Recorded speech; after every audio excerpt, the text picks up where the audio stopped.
وتيجي تتكلم تقول لك يا مامي اشتكيه اصل شتم اختي. اختك مين؟ اختك مين وعرف مين؟ احنا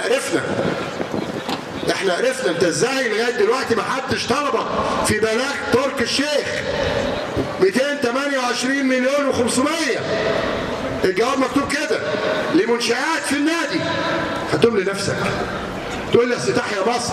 تاني من هنا بتحدى تحيا مصر مع احترامي لكل اللي فيها، طلع لي الجواب بتاع اللجنه اللي راحت النادي ده واستلمت الساعات واستلمت 228 مليون و500 عشان اعتذر لك واقول لك حقك عليا.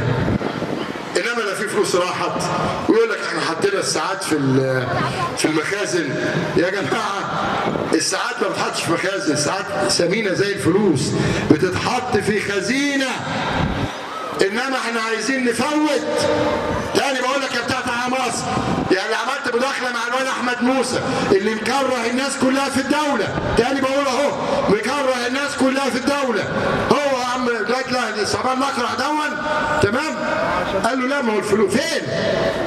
هو لما جينا نستلم النادي هنا لما بيجي مجلس من المجلس امين الصندوق القديم بيسلم امين الصندوق الجديد برجاء رسمي بمحضر.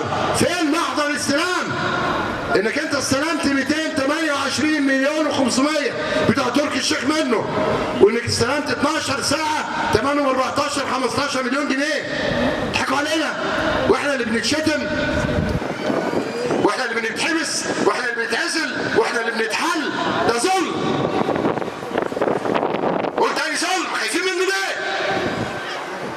عشان عنده بعض العيال اللي بتقعد تشتم مش جيش الشرطه. لكن احنا عندنا ناس محترمه ما عندناش الكلام ده ومش هيبقى عندنا لانك انت بتنام في بيتك امن عشان عندك جيش قوي وشرطه محترمه بتحرسك مهما يحصل. واللي بيقول الكلام ده بقى اتحبس واتعزل. انا ما بتعاملش مع افراد، انا بتعامل مع دوله بمؤسساتها. في كل مكان هتلاقي منحرفين، في كل مكان في جميع المجالات. انما احنا استلمنا فين المحضر؟ انت مش راجل طلع محضر الاستلام 228 مليون و500. عايز اعتذر لك يا اخي، عايز ابوس دماغك. طلع لي محضر استلام الساعات